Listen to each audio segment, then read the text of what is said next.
اعوذ باللہ من الشیطان الرجیم بسم اللہ الرحمن الرحیم اللہم صلی علی محمد و آل محمد وعجل فرجہم السلام علیکم تحفتن یا علی علیہ السلام مدد۔ کتاب نہج البلاغہ خطبہ نمبر 153۔ اس خطبے میں امیر کائنات مولا علی علیہ السلام نے چمگادڑ کی عجیب و غریب خلقت کا ذکر فرمایا ہے اور اس سے پیدا ہونے والی عجیب بیماریوں کا ذکر بھی کیا۔ امیر کائنات مولا علی علیہ السلام ارشاد فرماتے ہیں، تمام حمد اس اللہ کے لیے ہے جس کی معرفت کی حقیقت ظاہر کرنے سے اوصاف عاجز ہیں، اور اس کی عظمت و بلندی نے عقلوں کو روک دیا ہے جس سے وہ اس کی سرحد فرمان روائی تک پہنچنے کا کوئی راستہ نہیں پاتی۔ وہ اللہ اقتدار کا مالک ہے اور سراپا حق اور حق کا ظاہر کرنے والا ہے۔ وہ ان چیزوں سے بھی زیادہ اپنے مقام پر ثابت و آشکار ہے کہ جنہیں آنکھیں دیکھتی ہیں، عقلیں اس کی حد بندی کر کے اس تک نہیں پہنچ سکتی کہ وہ دوسروں سے مشابہ ہو جائیں، اور نہ ہم اس کا اندازہ لگا سکتے ہیں کہ وہ کسی چیز کی مانند ہو جائے۔ اس نے بغیر نمونہ مثال کے اور بغیر کسی مشیر کار کے مشورے کے اور بغیر کسی معاون کی امداد کے مخلوقات کو پیدا کیا۔ اس کے حکم سے مخلوق اپنے کمال کو پہنچ گئی اور اس کی اطاعت کے لیے جھک گئی اور بلا توقف لبیک کہے، اور بغیر کسی نظام و زحمت کے اس کی متی ہو گئی۔ اس کی صنعت کی لطافتوں اور خلقت کی عجیب و غریب کار فرمائیوں میں کیا کیا گہری حکمتیں ہیں کہ جو اس نے ہمیں چمگادڑوں کے اندر دکھائی ہیں، کہ جن کی آنکھوں کو دن کا اجالا سکڑ دیتا ہے، حالانہ وہ ہر زندہ شے کی آنکھوں پر نقاب ڈالنے والا ہے، اور کیوں نہ کہ چمکتے ہوئے سورج میں اس کی آنکھیں چندیا جاتی ہیں کہ وہ اس کی نور پاش شعاؤں سے مدد لے کر اپنے راستوں پر آ جا سکیں اور نور آفتاب کے پھیلاؤ میں اپنی جانی پہچانی ہوئی چیزوں تک پہنچ سکیں۔ اس نے تو اپنے سباشوں کی تابش سے انہیں نور کی تجلیوں میں بڑھنے سے روک دیا ہے، اور اس کے پوشیدہ ٹھکانوں میں انہیں چھپا دیا ہے کہ وہ اس کی روشنی کے اجالوں میں آ سکیں۔ دن کے وقت وہ اس طرح ہوتی ہیں کہ ان کی پلکیں جھلک کر آنکھوں پر لٹک آتی ہیں، اور تاریخی شب کو اپنا چراغ بنا کر رزق کے ڈھونڈنے میں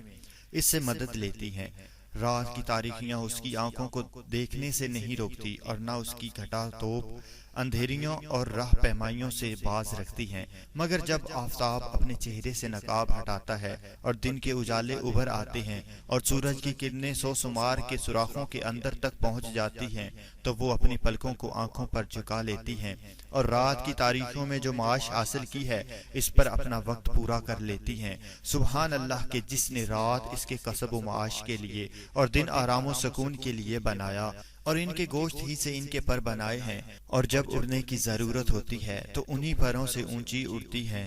گویا کہ وہ کانوں کی لو ہیں کہ نہ ان پر بال ہیں اور نہ گراں، مگر تم ان کی رگوں کی جگہ کو دیکھو گے کہ ان کے نشان ظاہر ہیں، اور ان پر دو پر سے لگے ہوئے ہیں کہ جو نہ اتنے باریک ہیں کہ پھٹ جائیں اور نہ اتنے موٹے ہیں کہ بوجھل ہو جائیں کہ اڑا نہ جا سکے۔ وہ اڑتی ہیں تو بچے ان سے چپک جاتے ہیں، اور جب وہ نیچے کی طرف جھکتی ہیں تو بچے بھی جھک جاتے ہیں، اور جب وہ اونچی ہوتی ہیں تو بچے بھی اونچے ہو جاتے ہیں، اور اس وقت تک الگ نہیں ہوتے جب تک ان کے اعضاء میں مضبوطی نہ آ جائے، اور بلند ہونے کے لیے ان کے پر ان کا بوجھ اٹھانے کے قابل نہ ہو جائیں۔ وہ اپنی زندگی کی راہوں پر اپنی مصلحتوں کو پہچانتے ہیں۔ پاک ہے وہ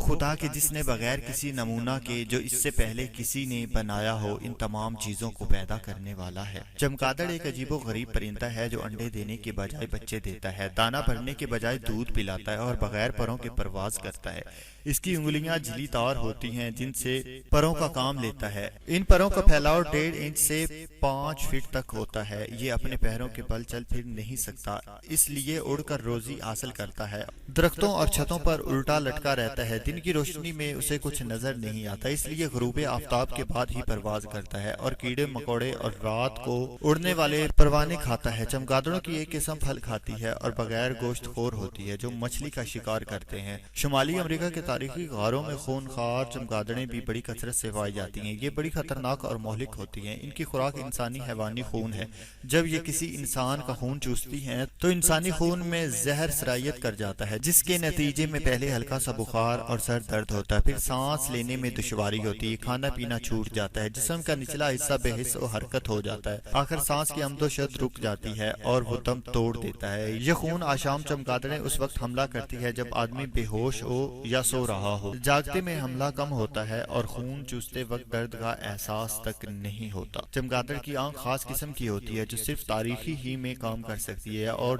دن کے اجالے میں کچھ نہیں دیکھ سکتی۔ اس کی وجہ یہ ہے کہ اس کی آنکھوں کا پتلی کا پھیلاؤ آنکھ کی وسط کے مقابلے میں بڑا ہوتا ہے اور تیز روشنی میں سمٹ جاتا ہے اور کوئی چیز دکھائی نہیں دیتی۔ یہ ایسا ہی ہے جیسے ایک بڑی طاقت کے کیمرے سے کھلی روشنی میں تصویر اتاری جائے تو روشنی کی پھوٹ سے تصویر دھندلی اترتی ہے۔